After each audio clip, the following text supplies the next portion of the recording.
कसली घट्ट बनली आहे बघा खिमटी आणि चवीला पण खरंच खूप छान लागते. मुलं आवडीनं खातात, त्यांचं चांगलं पोषण होतं, एकदम न्यूट्रिशननं भरपूर आहे, वजनसुद्धा मुलांचं व्यवस्थित वाढत राहतं आणि पचायला पण हलकी आहे. तर नक्कीच 6 महिन्याच्या बाळासाठी अगदी परिपूर्ण आहार आहे. ही खिमटीची पावडर तुम्ही बनवूनच बघा. तर चला सांगते. आणि पीठ बघा किती छान बनलं आहे आणि एकदा बनवलं ना 3-4 महिने आरामात कंटेनरमध्ये राहतं. परत परत बनवावं लागत नाही. एकदा बनवा आणि 3-4 महिने खाऊ घाला बाळाला. रेसिपी बघूया. हाय हॅलो नमस्कार मंडळी, राम राम. मी अश्विनी आणि तुम्ही बघताय आज काय विशेष. तर बाळ एकदा 6 महिन्याचं झालं की प्रत्येक आईला काळजी असते, ती म्हणजे बाळाला काय खाऊ घालायचं. तसंच मला पण काळजी होती. माझी मुलगी जेव्हा 6 महिन्याची झाली तेव्हा म्हटलं हिला काय खायला घालायचं नक्की.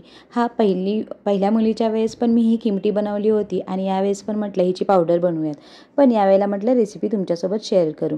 तर आपण जी पारंपरिक पद्धतीनं बाळाला खिमटी किंवा भरड खाऊ घातली जाते त्याची पावडर बनवणार आहे. त्याच्यासाठी घ्यायचं आहे आपल्याला तांदूळ आणि मुगाची डाळ. तर तांदूळ जे आहेत ते घरचेच आहेत. तर इथं मी मुद्दामून इंद्रायणी तांदूळ वापरला आहे. तुम्ही दुसरा पण वापरू शकता, पण इंद्रायणी तांदूळ आवर्जून आणा आणि तोच वापरा असं मी सजेस्ट करेन. कारण ह्याची खिमटी जी आहे ती मऊ पण होते आणि व्यवस्थित अशी कन्सिस्टन्सीला बनते, फार पातळ बनत नाही आणि खायला पण चवीला चांगली लागते. तर आता बघूया वजनी प्रमाणात आणि कपाच्या मेजरमेंटने किती गोष्टी कशा घ्यायच्या आहेत. तर तांदूळ जे आहे ते इथं मी मोजून अर्धा किलो घेतलेले आहेत आणि तांदूळ अर्धा किलो आपण वजन केलं इथं तुम्ही बघू शकता वजन काट्यावर. आणि कपानं मोजायचे म्हणले तर हे तांदूळ जे आहेत ते 2.5 कप बसले.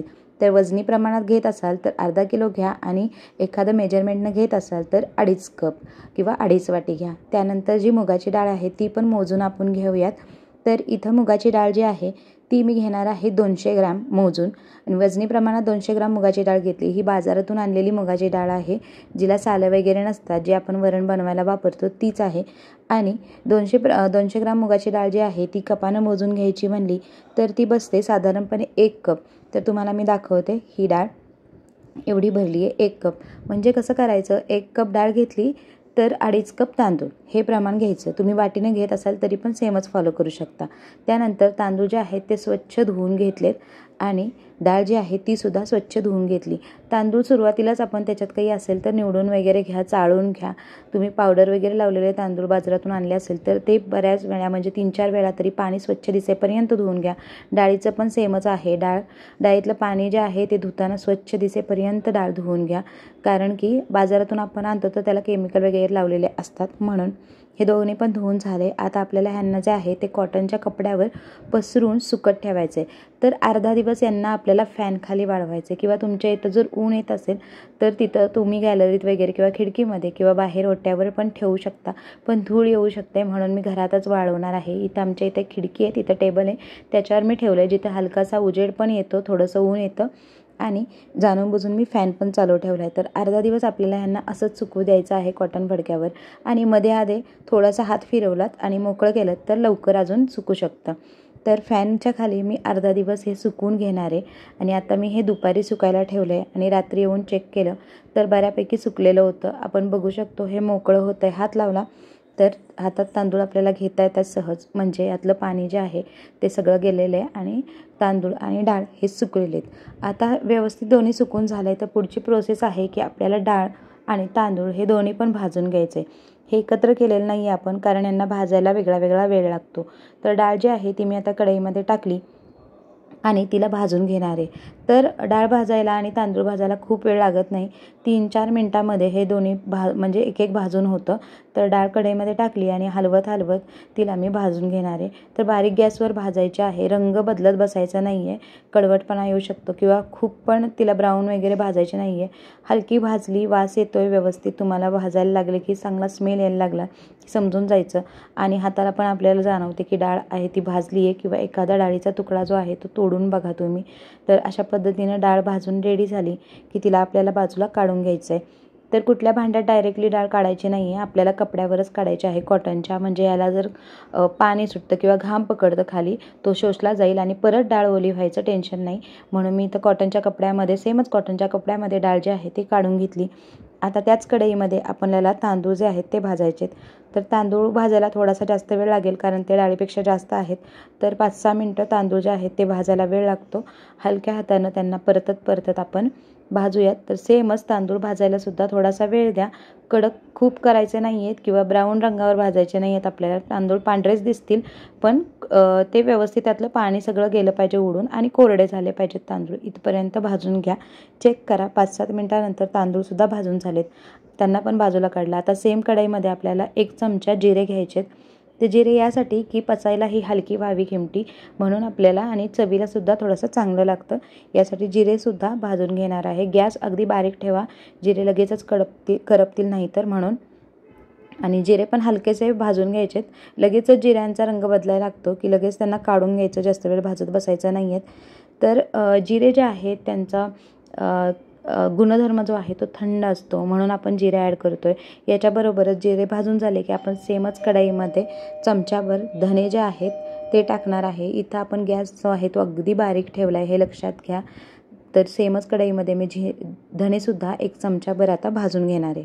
तर धनेसुद्धा बारीक गॅसवर आपल्याला भाजून घ्यायचे. तर 1 चमचा जिरे आणि 1 चमचा धने आपण इथं घेतलेले आहेत आणि त्यांना बारीक गॅसवर भाजून घेतो आहे. त्यानंतर आपल्याला पाव चमचा ओवासुद्धा टाकायचा आहे. तर या सगळ्या गोष्टी कशासाठी टाकायच्या, तर बाळाला जे आहे हे पचण्यासाठी हलकं व्हावं म्हणून आणि चवीलासुद्धा चांगलं लागावं यासाठी. कारण आपण तिखट वगैरे टाकत नाही, बरेच जण मीठसुद्धा टाकत नाहीत खिमटीमध्ये लहान बाळाच्या 1 वर्षापर्यंत. त्यामुळं त्यांना चवसुद्धा थोडी लागायला पाहिजे आणि पचायलासुद्धा हलकं व्हावं म्हणून हे सगळं टाकायचं. तर इथं धने जे आहेत ते सुद्धा आपले भाजून झाले. त्यानंतर गॅस बंद करणार आहे मी आणि ओवा जो आहे तो अगदी म्हणजे पूर्ण गॅस बंद असताना गरम कढईमध्ये टाकायचा आणि लगेचच काढायचा, कारण ओवा खूप बारीक असल्यामुळं तो लगेच करपतो म्हणून. तर इथं गॅस बंद आहे हे लक्षात ठेवा. त्यानंतर पाव चमचा ओवा जो आहे तो मी कढईमध्ये टाकला आणि हलकंसं त्याला परतलं आणि लगेचच सेम जे आपण काढून घेतले बाकी सगळं धान्य त्याच्यात काढून घेणार आहे. तर एका रुमालावर हे सगळं मी काढलेलं आहे, तुम्ही बघू शकता. आता ओवा पण भाजून झाला, तो पण यात ओतला आणि इथं डाळ, तांदूळ, धने, जिरे आणि ओवा हे सगळं एकत्र आपण काढून घेतलं आहे आणि याला आता हाताने आपण मिक्स करून घेऊयात. आणि लगेचच दळायला टाकायचं नाही आहे आपल्याला, तर हे थंड होऊ द्यायचं आहे. म्हणून आपण त्याला थोडंसं मिक्स करूया आणि ठेवून देऊया बाजूला थंड होण्यासाठी. तर हे दळायचं कसं, तर दळण्यासाठी तुम्ही चक्कीवर पण देऊ शकता किंवा मिक्सरवर वाटू शकता किंवा आटा चक्कीवर कोणी देत असेल किंवा घरघंटीवर तर ते बेस्ट आहे. मोठ्या गिरणीमधून एवढंच आणायचं म्हटलं तर घास वगैरे त्याच्यात काढतात आणि त्यात थोडं वाया जाईल म्हणून. किंवा मग काही पर्याय नसेल तर मोठ्या गिरणीवर देत असाल तर त्यांना सांगून द्या की बाळाच्या खिमटीसाठीच आहे, म्हणजे ते आधी जे दळण काढलेलं असेल त्याचा घास काढतील आणि ह्याच्यात बाकी काही मिक्स होणार नाही. तर माझ्याकडे तर घरी घरघंटी आहे त्यामुळे मी घरघंटीमध्येच दळणार आहे. त्यापेक्षा मला वाटतं मिक्सरवर दळलेलं तुमच्यासाठी बरं राहील जर घरघंटी नसेल तर. ही माझी घरघंटी आहे, त्याच्यामध्ये मी आता हे दळायला टाकून दिले. आणि ज्यांच्याकडे घरघंटी असेल ना त्यांना माहीत असेल त्याच्यात वेगळ्या वेगळ्या नंबरच्या चाळणी येतात, म्हणजे 1 पासून 6 पर्यंत. 1 म्हणजे सगळ्यात छोटी आणि 6 म्हणजे सगळ्यात मोठी. तर मी तर 2 नंबरची चाळण वापरणार आहे, जी ज्वारीचं पीठ करण्यासाठी वापरली जाते. म्हणजे गव्हाच्या पिठासाठी 1 नंबर वापरतात, खूप बारीक झाली ती, आणि ज्वारीच्या पिठासाठी 2 नंबर. तर खूप पण बारीक नको आहे मला हे पीठ, थोडंसं नॉर्मल रव्यासारखं हवं आहे, बारीक रव्यासारखं. म्हणून मी तर 2 नंबरची चाळण जी आहे ती लावून घेतली. नंतर आटा चक्की जी आहे ती चालू करून घेणार आहे आणि आपण हे दळायला टाकतो आहे. तर हे अगदी 5-7 मिनटातच दळून होतं, खूप भरकण होतं, जास्त वेळ लागत नाही. तर आटा चक्कीचं सेटिंग जे आहे ते मी सगळं इथं करून घेते आहे. हे जे बटन आहे ते याच्यात आपण चूज करायचं असतं, बाजरी किंवा गहू. म्हणजे बाजरीसाठी किंवा एकदम लहान धान्यासाठी बाजरी, बाकी सगळ्यासाठी गहू. आणि मी इथं सेटिंग चेंज केलं आणि आता हे दळते. तुम्ही बघू शकता किती भरभर होतं आहे ते, खूप फास्टमध्ये दळून झालं. त्यानंतर आता मी याला काढून घेणार आहे आणि आपल्याला याला चाळून घ्यायचं आहे. घरघंटीवर दळल्यामुळे ह्याच्यात फार काही चाळ निघाला नाही. तुम्ही बाहेरच्या चक्कीवरून आणत असाल तर थोडासा चाळ निघू शकतो. तर इथं मी जे हे पीठ आहे ते दळून झालेलं काढून घेते आहे आता आणि त्याला चाळून घेणार आहे. तर इथं परातीमध्ये मी याला चाळणार आहे आणि नंतर आपल्याला कंटेनरमध्ये याला फिल करून ठेवायचं आहे. तर चाळून घेतल्यानंतर मी तुम्हाला दाखवते किती चाळ निघतो. अगदी थोडासा निघाला आहे चाळ, एवढासाच. आणि पीठ जे आहे ते आपलं रेडी आहे. तर हे पीठ ठेवताना घ्यायची काळजी म्हणजे व्यवस्थित असा कंटेनर शोधा ज्याचे झाकण आपल्याला फिरवून बसवता येतं, एअरटाईट टाईप. मी तर काचेचा प्रेफर केला आहे. स्टीलच्या डब्यात वगैरे ठेवू नका. काचेचा हा कंटेनर जो आहे त्याचे झाकण फिरवून बसतं आणि मग अशा पद्धतीनं तुम्ही स्टोअर केलं आणि ओला चमचा, हात काहीच घातलं नाही तर 3-4 महिने आरामात फ्रीजच्या बाहेर हे टिकतं पीठ. तर आता आपलं पीठ तर बनवून झालं आहे, पण ही खिमटी बनवायची कशी ते पण मी तुमच्यासोबत शेअर करते. तर नेहमी लहान बाळांचा खाऊ जो आहे तो बनवण्यासाठी स्टीलचे भांडे वापरायचे.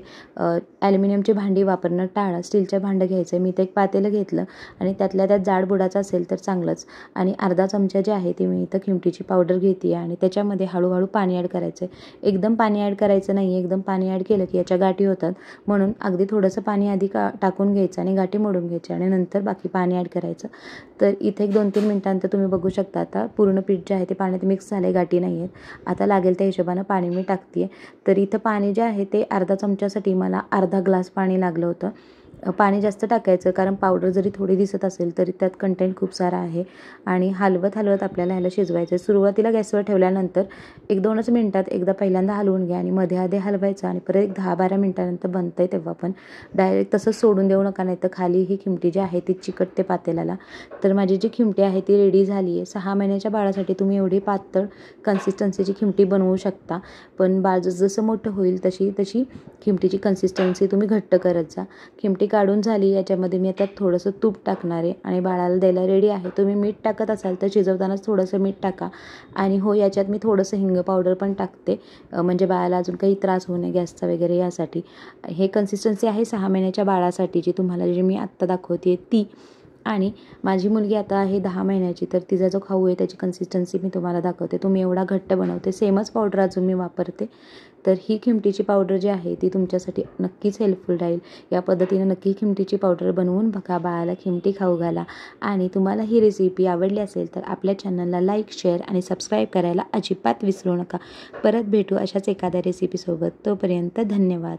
एन्जॉय करा, मस्त खा, स्वस्त